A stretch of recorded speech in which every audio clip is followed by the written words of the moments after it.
Welcome to this explainer. Today, we're taking a mountain of personal finance data and turning it into a definitive step-by-step audit to help you totally master your financial architecture.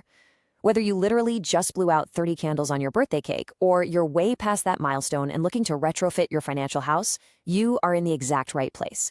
We're cutting through all the confusing noise of personal finance and replacing it with a clear, actionable blueprint that we can build together. Okay, here's the game plan for today. We'll start with the 30-year-old audit, dive right into budgeting and cash flow, tackle strategies for mastering debt, look at hitting retirement benchmarks, and finally, wrap up with protecting your growing wealth. All right, Section 1, the 30-year-old audit. Let's lay the foundation for long-term wealth. So, looking at the data, your 30s, they're a massive chronological and economic inflection point. It's this crazy window where the power of compound interest is at its absolute peak. But life happens. Things like buying a home or raising kids start actively fighting for your paycheck. So to take advantage of this window, you have to know exactly what you're building towards. Enter your financial freedom number. The math here is literally so simple. Just take your total annual living expenses and multiply by 25. That's it. So if you need 60 grand a year to live comfortably, boom, your target is 1.5 million bucks. It's based on that famous 4% safe withdrawal rate. And let me tell you, having this exact tangible number in your head, it completely changes how you view every single financial choice you make. And check this out, because the timeline here is just staggering. Let's say you start putting away 5 grand a year at age 30. Assuming a historical 7% return, you are looking at around $800,000 by the time you hit 65. But, and this is a huge but, if you delay that exact same strategy by just 10 years and start at 40, your compounding potential is literally sliced in half. You're looking at less than $400,000. The math, well, it doesn't care about your good intentions, right? It only cares about time.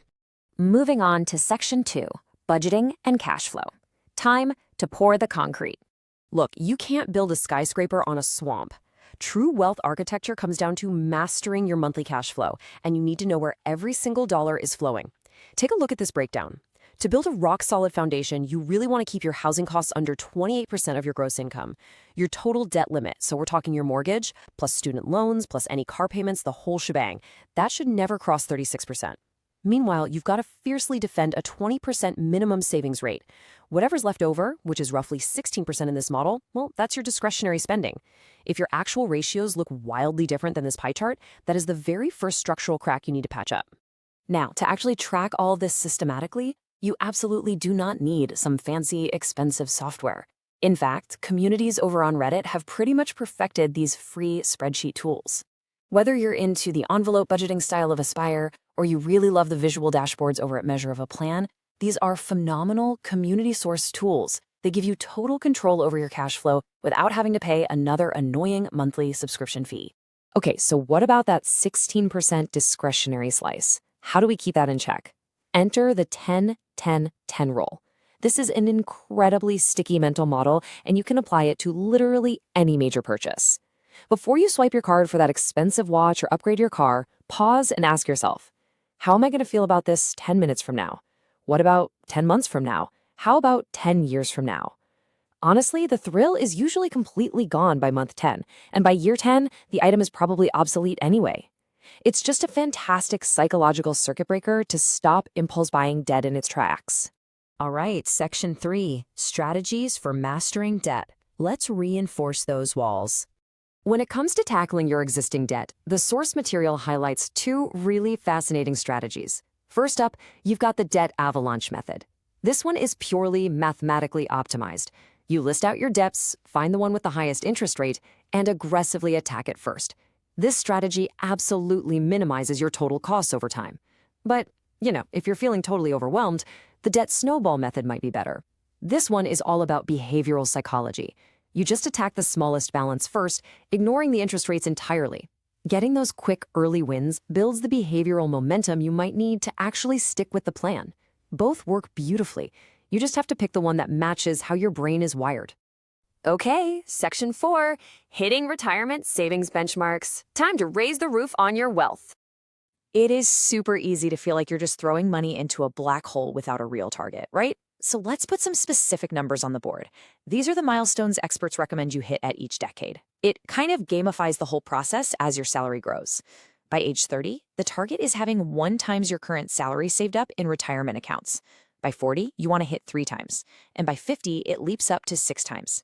Now, quick reality check. These are flexible checkpoints, not a pass or fail test. If you're behind, please don't panic.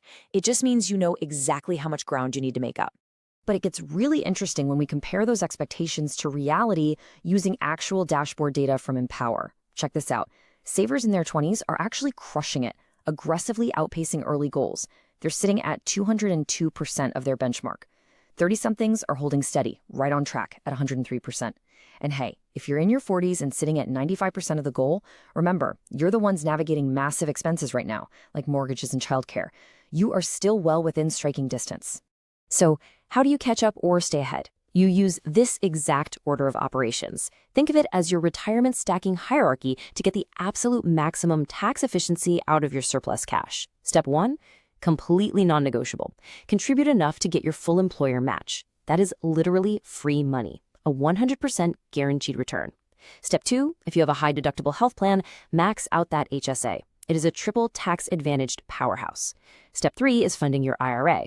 And finally, step 4, sweep any remaining dollars you have back into your workplace 401k to hit those maximum legal limits. Now, zooming in on step 3 of that hierarchy, you've got a major strategic choice to make. Traditional versus Roth.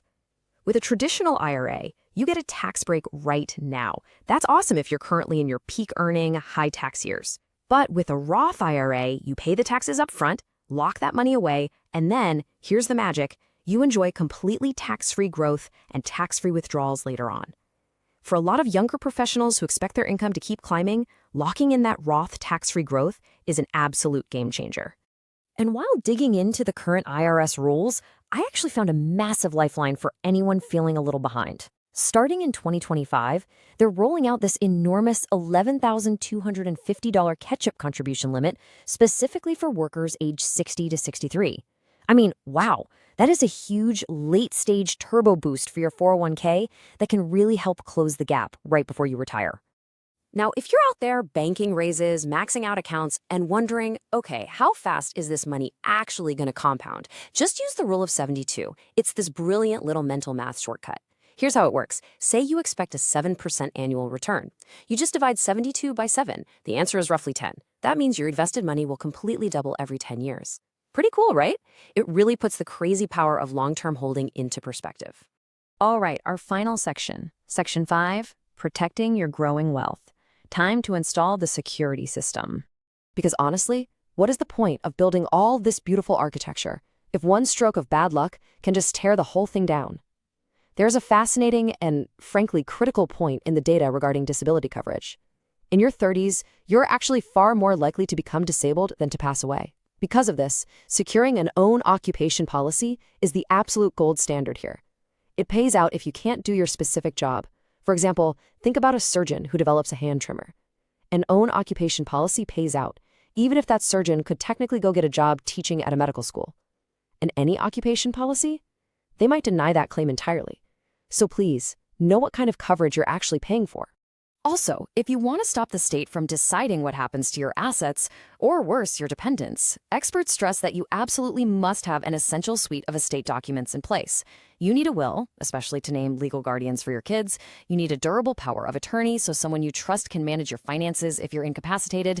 Add in a healthcare power of attorney for medical decisions. And actually, this is crucial, double check your beneficiary designations.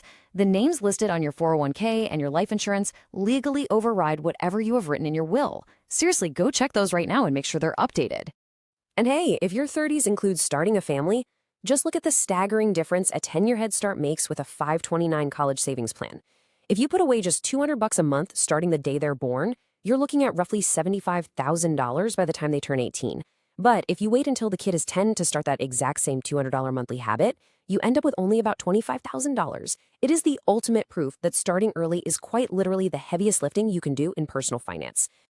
So as we wrap up this explainer, I want to leave you with one vital question to just sort of chew on before your next Monday morning budget check-in.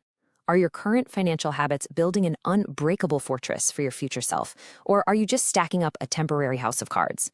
Take this audit, look really closely at your ratios, stack those accounts the right way, and make sure you are building something that's truly going to last a lifetime. Thank you so much for joining me, and here's to building an incredible financial architecture.